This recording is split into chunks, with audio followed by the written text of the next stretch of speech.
বৰিগাঁৱৰ মানুহখিনি আহি ইয়াতে মানে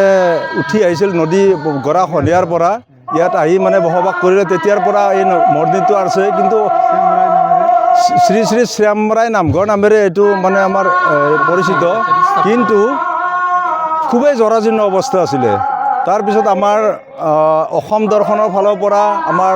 শ্ৰী নাৰায়ণ ডেকাদেৱৰ ফালৰ পৰা ঠিক তেনেকৈ আমি ৬-৭ লাখমান টকাৰ অনুদান পাইছোঁ আৰু এইবেলিও আমাক স্থানীয় বিধায়ক জয়ন্ত বৰ্মনে আমাক 2 লাখ টকাৰে আমাৰ এইখিনি হেৰি কৰিছে টোটেল সেনেকৈ আৰু ৰাইজৰ সহায় সহযোগিতাৰ মাজেৰে আমাৰ এই মন্দিৰটো আমি নিৰ্মাণ কৰিছোঁ আজি 2 বছৰ 1 বছৰ আগত আমাৰ সম্পূৰ্ণ হৈছে মন্দিৰটো আজিৰ পৰা 25-30 বছৰ আগৰ পৰা আমাৰ এইটো চলি আছে মাঘী পূৰ্ণিমা উপলক্ষে কেৱল মাঘৰ পূৰ্ণিমাতে আমাৰ উৎসৱটো মানে পালন কৰা হয় আৰু এতিয়ালৈকে আছে তেঘিৰাত্তাৰী এইটো তেঘিৰাত্তাৰী পশ্চিম চুপা বুলি কয় এইটো ভক্তৰ সমাগম ৰাতিপুৱাৰ পৰা আমাৰ 400-500 ভক্তৰ সমাগম হৈছিল দুপৰীয়া ভোগো খাইছে 500-400 মানুহে ভোগ খাইছে আমাৰ এই অনুষ্ঠানটো প্ৰতি মাঘৰ পূৰ্ণিমাত আমি আয়োজন কৰোঁ যোৱাবেলিও আমি 2দিনীয়া কাৰ্যসূচীৰে আমি এই অনুষ্ঠানটো হেৰি চলাই নিছিলোঁ এইবেলিও আমি 2দিনীয়া কাৰ্যসূচীৰে যোৱাকালি আছিলে আমাৰ ভাগৱত পাঠ সম্পূৰ্ণ বৰক্ষেত্ৰী ভিত্তিত বুলি ক'লেও এইটো ভুল নহ'ব বৰক্ষেত্ৰীৰ যিমানখিনি ভকত আছিল গোটেইখিনি ভকত আহি ইয়াতে আহি শাস্ত্ৰ পাঠ শুনা কৰাৰ লগতে আমাকো ৰাইজক তাৰপিছত আজি আছিল দুপৰীয়া আমাৰ ভাগৱত যাত্ৰাৰ পিছতে আমাৰ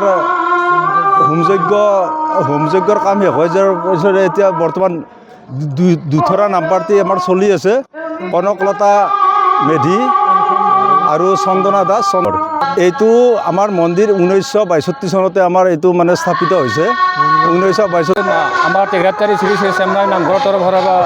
আপোনাক ধন্যবাদ জনাইছোঁ আমাৰ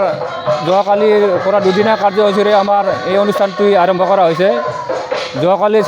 যোৱাকালি আছিলে আমাৰ ভাগৱত পাঠ আমাৰ সনাতন ধৰ্মীৰ বৰক্ষেত্ৰী ভিত্তিৰ যিটো আমাৰ দল ভাগৱত আছিলে আৰু আজিৰ পৰ্ব আছিলে আমাৰ প্ৰথম হোমযজ্ঞ পালন কৰা হয় অনুষ্ঠিত কৰা দ্বিতীয় কথা আমাৰ এই নামঘৰটো যোৱাবেলি আমাৰ আৰ্থিক অনুদানেৰে